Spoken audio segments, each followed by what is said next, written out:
Buenos días, esta presentación está conformada por Edwin Segura, Ernesto Puertas y Jairo Arturo Ochoa.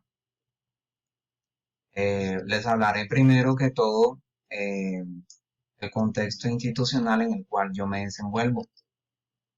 Yo laboro en una institución educativa llamada Loria d'Arco. Esta institución se encuentra ubicada en la parte rural del departamento de Córdoba, municipio de Moñitos. Cuenta actualmente con 5 sedes, incluyendo la sede principal. Esta institución está integrada por población afrocolombiana. El modelo pedagógico que utiliza está basado en un modelo pedagógico constructivista con énfasis en el no turismo, de manera que la enseñanza va encaminada al desarrollo de proyectos productivos de tipo agrícola y de preservación de los recursos naturales de la región. En este sentido, las enseñanzas van encaminadas también a la construcción de conocimientos de procesos de enseñanza y aprendizaje bajo la implementación de proyectos productivos. Muy bien, además de clases pedagógicas en donde se emplean tanto modelos pedagógicos tradicionales como modelos pedagógicos por competencias. Muy bien, entonces, siguiendo con la presentación, les hablaré un poco sobre cómo se dio esto de la gestión de la evaluación, eh, tomando como punto de referencia esta parte de la presentación. Entonces, desde principios desde el año 1957, desde muchos años atrás, específicamente desde este año, el gobierno se dio cuenta de que se estaban creando individuos con poco capacitados para realizar tareas u oficios específicos en ciertas áreas.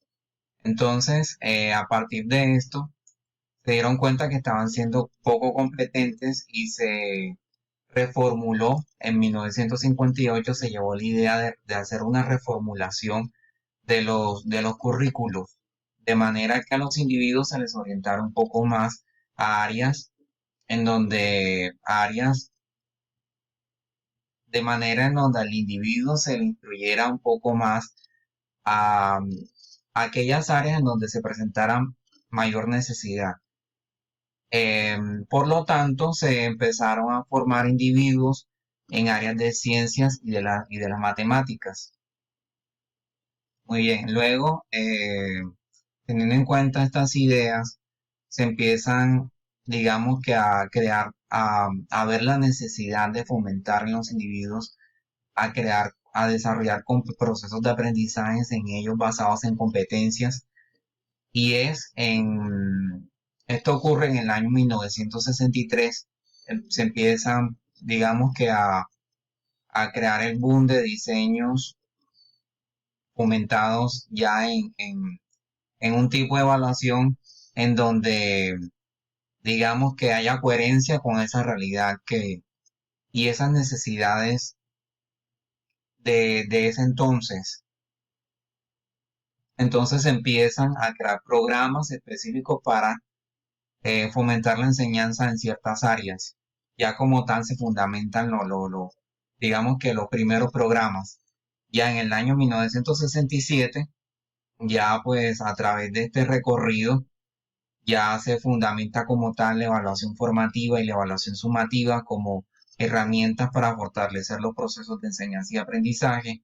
Se habla de evaluación intrínseca, se empieza a hablar de evaluación extrínseca también. Muy bien, entonces, continuando con la presentación, eh, ¿en qué consiste la gestión de aula? La gestión de aula de la evaluación hace referencia a las actividades que realiza una comunidad educativa con el fin de mejorar los procesos de enseñanza y aprendizaje a través de los distintos actores de la educación. Este incluye desde prácticas de aula hasta procesos metacognitivos de los estudiantes. Conlleva propiciar el contexto para brindar un ambiente óptimo de aprendizaje que invite al estudiante a aprender, a conocer cuáles son los objetivos de aprendizaje y por lo tanto qué se evaluará, cómo se hará, propiciando dos aspectos, la calidad y la equidad. Entonces es importante tener en cuenta que que al individuo se le, se le, se le presente qué contenido se le va a evaluar, con qué fin se va a evaluar, ¿verdad? ¿Qué meta como tal de aprendizaje se pretende lograr a través de esos contenidos que se van a evaluar? ¿Qué fin tiene la evaluación en el proceso educativo? Entonces vemos que la calidad gira, que la evaluación gira en torno a la calidad y la equidad. Entonces, la equidad está dada en crear un ambiente generador de información que nos permita conocer qué fortalezas se deben seguir favoreciendo y qué oportunidades de mejora se deben mejorar.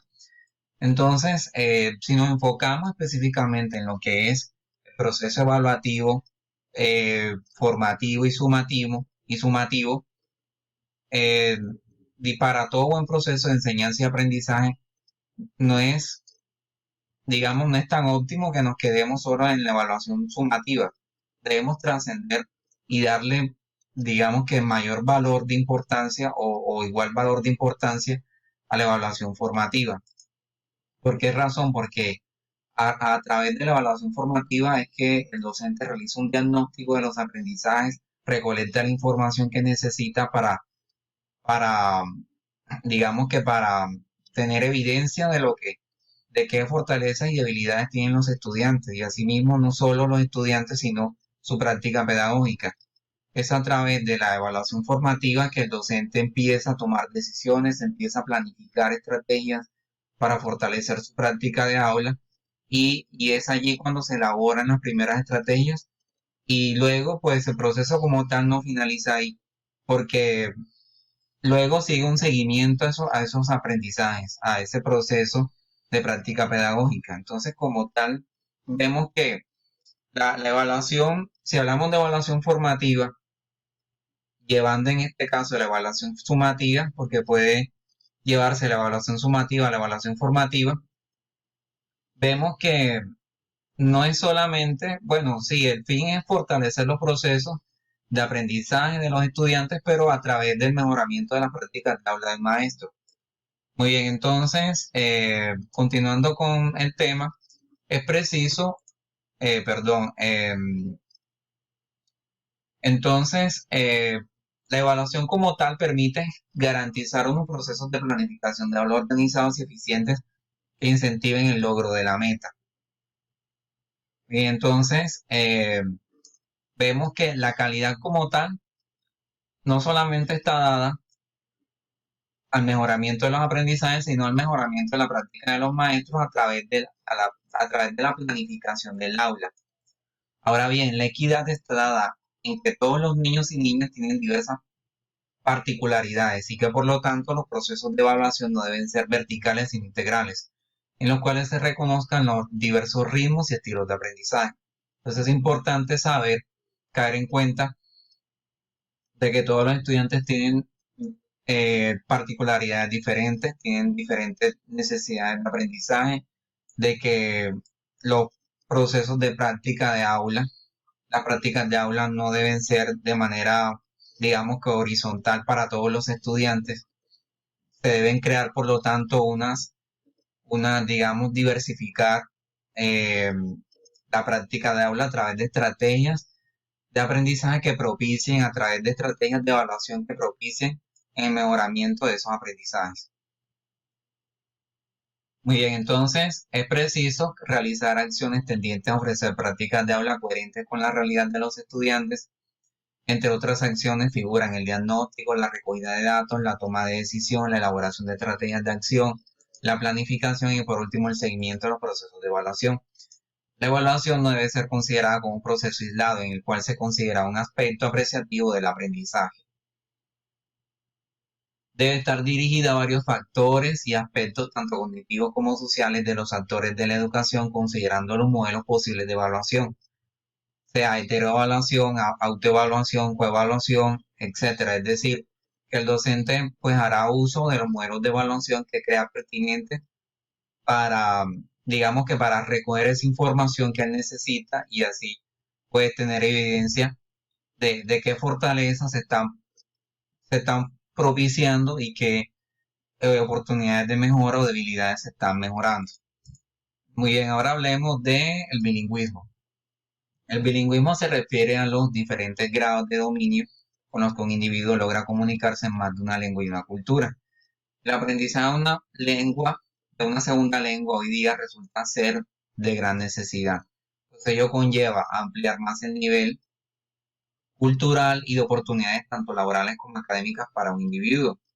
Entonces, cuando hablamos de bilingüismo, digamos que nos hacemos énfasis a una gama de oportunidades con las que cuenta un estudiante para fortalecer su repertorio cultural, para fortalecer sus oportunidades académicas, para fortalecer sus oportunidades laborales en el futuro, para fortalecer, digamos, con una mayor ganancia en vocabulario, para fortalecer su capacidad crítica también en el aprendizaje.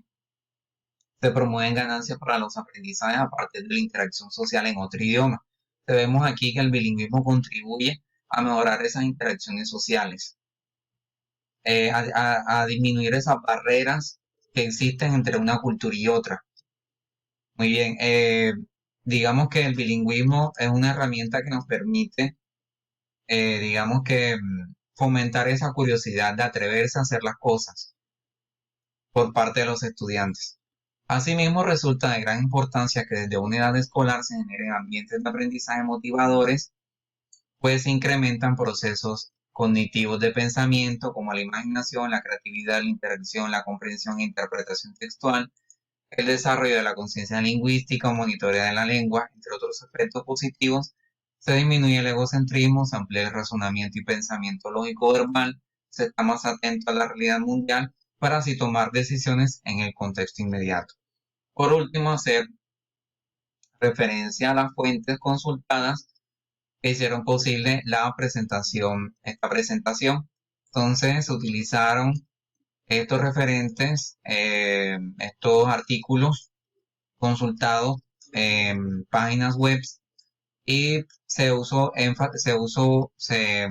también los estándares básicos de competencias en inglés y este libro, Evaluación del Aprendizaje, Evaluación del Aprendizaje para el Aprendizaje.